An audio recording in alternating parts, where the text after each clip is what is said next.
They've had a series of big melon scoops out of their birth rate throughout the history. World War I, World War II, the collectivizations under Stalin, Brezhnev's mismanagement, Khrushchev's mismanagement, the post-Cold War collapse. And a lot of these stack on top of each other. And the biggest one stacked on top of the post-Cold War collapse. So there are more Russians in their 50s than their 40s and their 30s and their 20s and teens. And then they lie about the data of the teenagers on down. Which means that there aren't enough Russians that have been born in the last 30 years to carry the ethnicity forward much farther. And so they're thinking if they can forward position their military and plug those gaps now with their last generation of young people, then they can kind of die on their own terms 50 years from now. One way or another, this is the end of Russia. The question is whether it dies in the long term on their terms or in the shorter term when they're completely unmoored. Because if they fail to secure those borders, then they've got a 2,000-mile open border with countries they consider to be hostile, and they have no way of moving troops around in a way that would allow them to defend it. They'd just be waiting for somebody to come over and knock them over. The Russian space is among the worst farmland in the world, and so they've never been able to generate enough income to have a road network. Everything has to be moved by rail.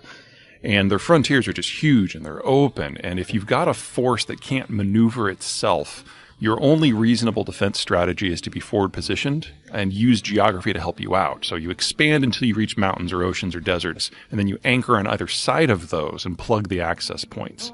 Unfortunately for Ukraine, there are two of those access points on the other side of Ukraine.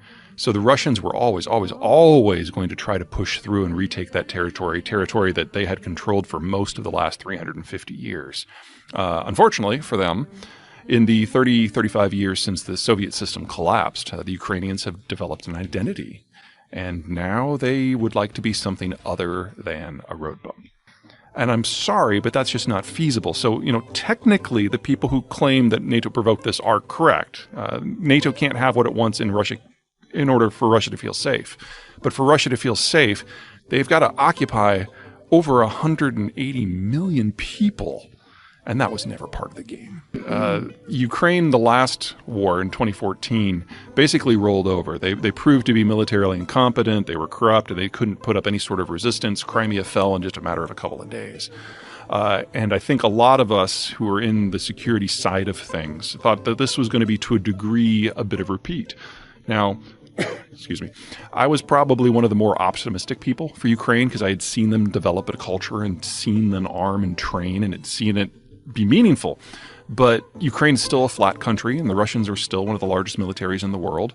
So even I was saying that within 6 months to a year, this was all going to be over.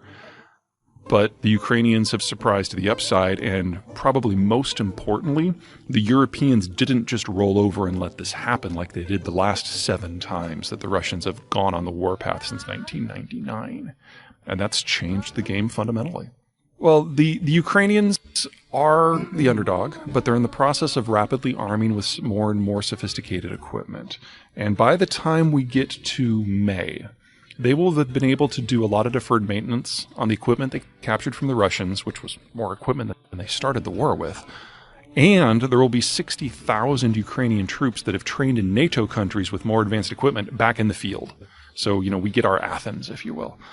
On the other side, the Russians will have finished their second mobilization, and they will have at least another 500,000 men in the field. Now, they will be badly trained and badly equipped and badly led with low morale. But troops like that have a technical term attached to them. Russian. There's nothing about this war that is unique in Russian history. The first year is always an absolute shit show. And then the Russians throw bodies at the problem until it goes away. And in half of those wars, the Russians ultimately win. So by the time we get to May and the mud season is over, we'll have a more advanced Ukrainian force fighting a much larger Russian force. And we will get our first real glimpse at how this is going to go. And we should know which way it's going to break. Now, it'll still take time. Because if the Russians are going to win, it's going to take them a year to overwhelm Ukrainian defenses. And then they have to occupy the country. And that's going to kill a couple million people. Or the Russians are going to be able to completely break the logistical supply chains that allow the Russian troops to even exist, and we'll have 500,000 dead Russians. And the Ukrainians will be able to push the Russians out of Crimea in the east. And then we get to talk about the next stage, because this is just the opening phase of what is going to be a multi-year and perhaps even multi-decade conflict. Right now, the balance of forces clearly are edging more and more towards the Ukrainians. They've proven to be more adaptable. When the Russians made it clear that they were going to do a second mobilization, that seemed to have broken the logjam in a lot of countries, most notably Germany.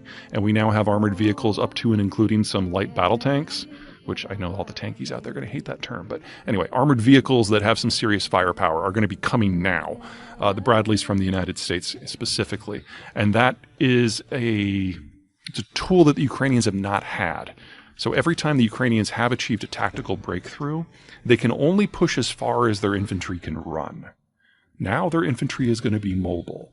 And in a war of movement to this point, the Russians have proven that they're absolutely incompetent. The guy who is the defense minister, Shoigu, he's arguably one of the least competent people on the planet. But he's a friend of Putin, and so he's been able to milk the Defense Department for everything. Best guess is that he has taken a third of the budget himself for procurement, and his flunkies have taken another third, so very little gets to the military itself. I've not been as concerned about the nuclear question as some folks, because there's really only 4 scenarios. Scenario 1 is the Russians consider throwing one against the United States. But we've made it very clear from our intercepts and our sharing of information with the media that we know exactly where Putin is at any time. We're listening to his phone calls. We're reading his emails.